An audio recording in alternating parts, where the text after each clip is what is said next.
नमस्कार दोस्तों। आज मैं आपको महाभारत की एक ऐसी गाथा सुनाने जा रहा हूँ जिसमें छुपा है न्याय और अधर्म के बीच का सबसे रोमांचक संघर्ष। कल्पना कीजिए, एक दुष्ट योद्धा जो इतना शक्तिशाली है कि पूरे संसार में केवल 6 महान योद्धा ही उसे हरा सकते हैं। लेकिन जब उसकी नजर एक निर्दोष स्त्री पर पड़ती है तो क्या होता है। आज जानिए कैसे भीम ने अन्याय के लिए उठाया था अपना गदा और एक रात में ही समाप्त कर दिया था एक अत्याचारी का अंत। यह है कीचक वध की संपूर्ण गाथा। तो बने रहिए हमारे साथ। दोस्तों, महाभारत केवल एक युद्ध की कहानी नहीं, यह धर्म और अधर्म के बीच, न्याय, सत्य और असत्य के बीच का महासंग्राम है। आज की गाथा उस समय की है जब पांडव अपना 13वां वर्ष अज्ञातवास में बिता रहे थे। अज्ञातवास का मतलब था यदि कोई उन्हें पहचान लेता तो उन्हें फिर से 12 वर्ष का वनवास भोगना पड़ता। इस कठिन परीक्षा की घड़ी में पांडवों ने राजा विराट के नगर में शरण ली थी, लेकिन यहीं उनके सामने आई एक ऐसी चुनौती जिसने भीमसेन के धैर्य की परीक्षा ली। राजा विराट के नगर में पांडवों ने अलग अलग रूप धारण किए थे। धर्मराज युधिष्ठिर बने थे कंक नामक मंत्री, महाबली भीम बने थे बल्लभ नामक रसोइया, अर्जुन ने धारण किया था विरहंगला एक नर्तक शिक्षक का रूप, नकुल देखरेख करते थे अश्वों की, सहदेव करते थे गौ सेवा और द्रौपदी वह बनी थी सैरंध्री यानी सुदेशना की एक कुशल दासी। उसका रूप इतना मनमोहक था कि जो भी उसे देखता मुग्ध हो जाता। लेकिन इसी सुंदरता ने उसके लिए एक बड़ा संकट खड़ा कर दिया। रानी सुदेशना का भाई था कीचक, राजा विराट का सेनापति।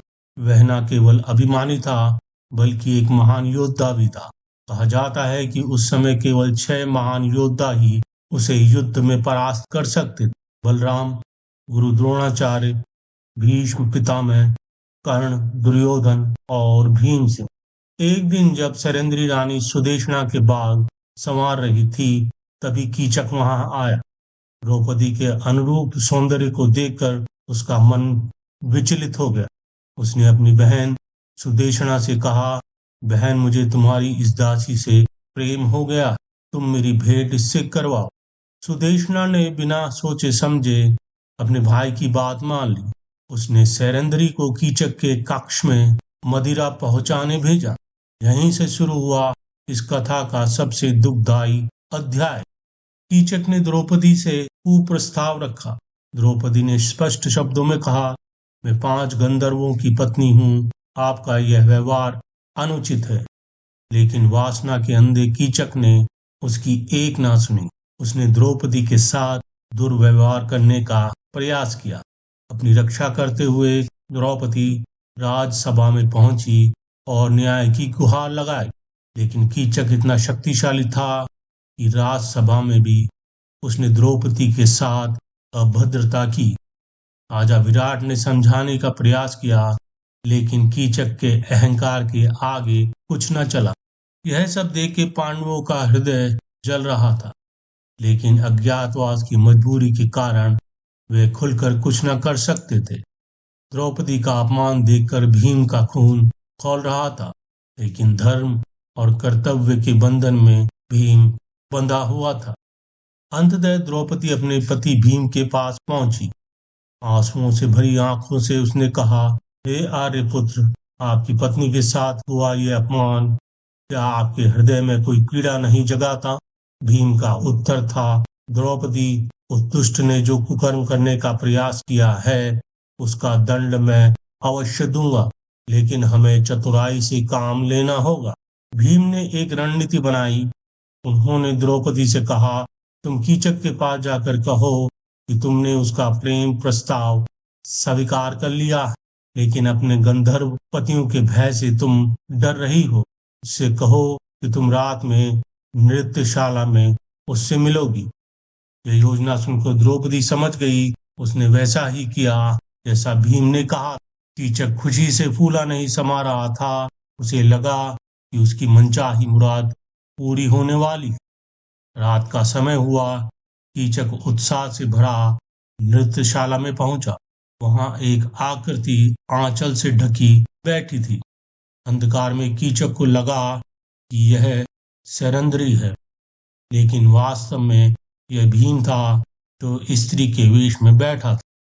जैसे ही कीचक ने उस आकृति को स्पर्श करने का प्रयास किया, भीम ने उसे एक जोरदार धक्का दिया। कीचक चौंक गया। इससे पहले कि वह कुछ समझ पाता, भीम ने अपनी असली पहचान प्रकट की। मैं भीमसेन हूं और तुमने मेरी पत्नी का अपमान किया है। अब तैयार हो जाओ अपनी मृत्यु के लिए। दोनों के बीच भीषण मल्लयुद्ध छिड़ गया। कीचक वास्तव में एक महान योद्धा था, लेकिन भीम के सामने उसकी एक न चली। अर्जुन ने बृहन्नला के रूप में ढोल बजाकर युद्ध की आवाज को दबाया ताकि कोई सुन न सके। अंत में भीम की शक्तिशाली भुजाओं ने कीचक का अंत कर दी। जब कीचक के रिश्तेदारों को इस बात का पता चला, तो उन्होंने द्रौपदी को भी कीचक के साथ जलाने की योजना बनाई। लेकिन भीम ने गुप्त रूप से सभी 105 दुष्टों का वध करके द्रौपदी की रक्षा की। दोस्तों, ये कहानी हमें सिखाती है कि अधर्म कितना भी शक्तिशाली क्यों ना हो, धर्म और न्याय के आगे उसकी हार निश्चित है। भीम ने अपनी पत्नी के सम्मान की रक्षा के लिए अपनी जान की परवाह नहीं की। आज भी जब कोई निर्दोष पर अत्याचार करता है, तो हमें भीम की तरह ही उसके खिलाफ खड़ा होना चाहिए। यही हमारे महाकाव्यों का संदेश है।